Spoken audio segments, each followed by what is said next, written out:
आम्ही सगळे पुढचे झालेलो आहोत. हे आणि आम्ही कधीच आयुष्यामध्ये करून करू शकणार नाही. ही जी पोकळी निर्माण झालेली आहे.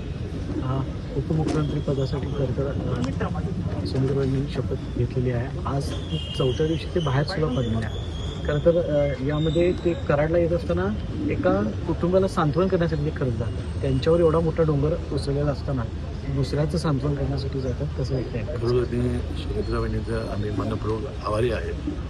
कारण अशा दुःखाच्या वेळेला आपलं दुःख बाजूला सारून त्यांनी आम्हाला आधार देण्यासाठी त्या उपमुख्यमंत्री पदावर राजी झाल्या. त्यांनी 3रा दिवस झाल्याबरोबर 4थ्या दिवशी शपथ घेतली आणि ज्यांच्या आदर्श विचारावर दादा चालायचे ते कैलास यशवंतराव चव्हाण साहेबांचे जे राज्याचे शिल्पकार होते त्यांना पहिलं दर्शन घेण्यासाठी त्यांच्या स्मारकाचं ते आज कराडला येत आहेत. आणि ज्या पद्धतीने त्यांनी आपली कामाची सुरुवात केली आहे, ज्या पद्धतीनं राष्ट्रवादी काँग्रेस पक्ष एकसंघ ठेवणं, त्याचा विस्तार करणं आणि आम्हाला सर्वांना आधार देणं, मोठेपणाची जाणीव न देणं, त्यासाठी त्यांनी जे काम चालू केलेलं आहे. खरोखर आम्ही मनपूर्वक सगळेजण त्यांचे आभारी आहोत. कारण एवढं डोंगरा एवढं दुःख बाजूला सारून कार्यकर्त्यासाठी पुढं होणं हे फार महत्त्वाचं काम त्यांनी केलं.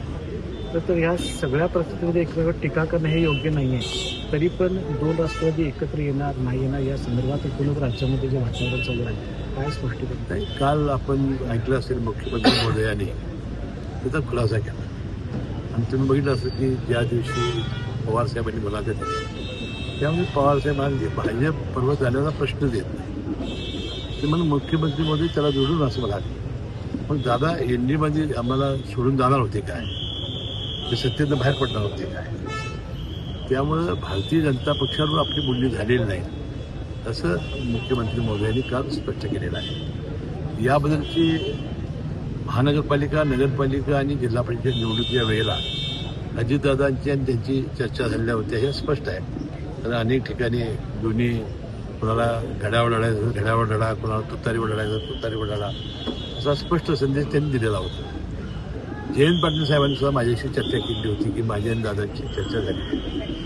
परंतु राष्ट्रवादीच्या आम्हा सर्व प्रमुख नेत्यांना घेऊन पवारसाहेबांच्या नेत्यांच्या बरोबर कुठली चर्चा झालेली नाही. त्यामुळे हे सगळे प्रश्न आता अनुत्तरित राहिलेले आहेत. कदाचित जिल्हा परिषद झाल्यानंतर त्यांच्या मनात असेल करायचं, आता त्याला काय आपण नाही म्हणू शकत नाही.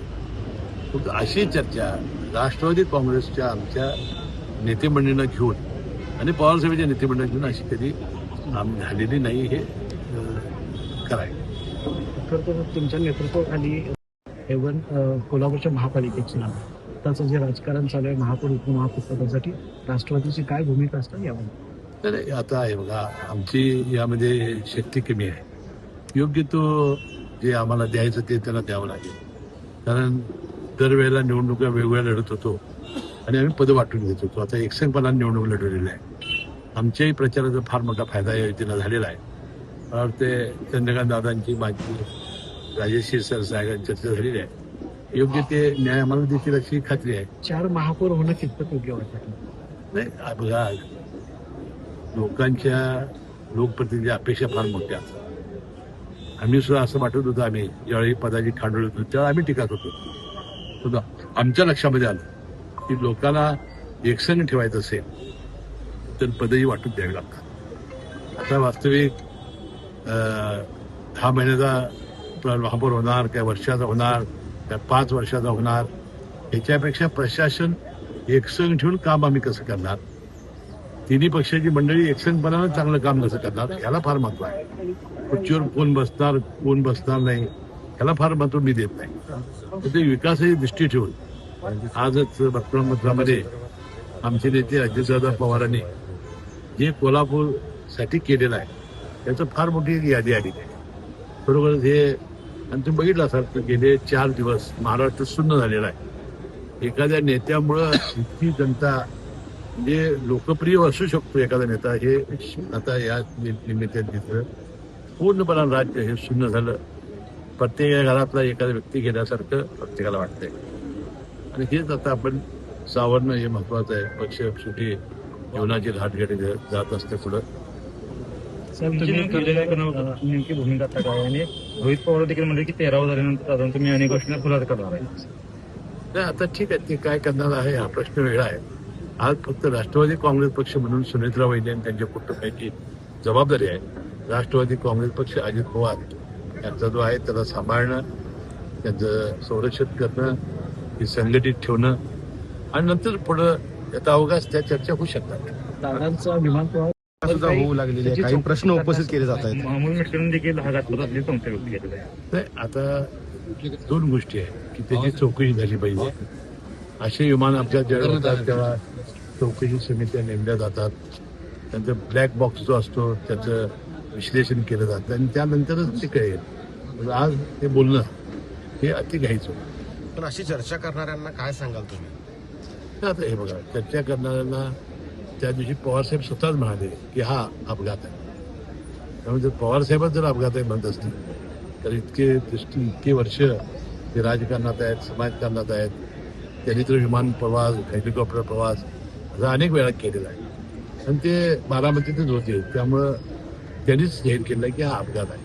साहेब खरं तर या राजकारणामध्ये तुम्ही शरद पवार, अजित पवार यांच्यासोबत अतिशय निकटवर्ती जण ओळखत असतात.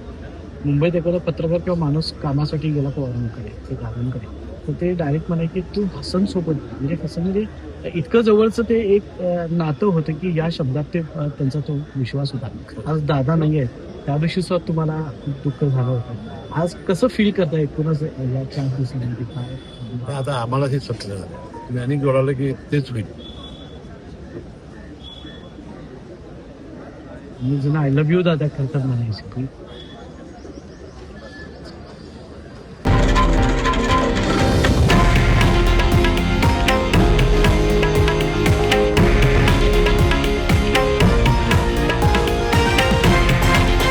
हे आहे देशातील नंबर 1 न्यूज नेटवर्क आणि आपण पाहत आहात TV9 मराठी, एकमेव.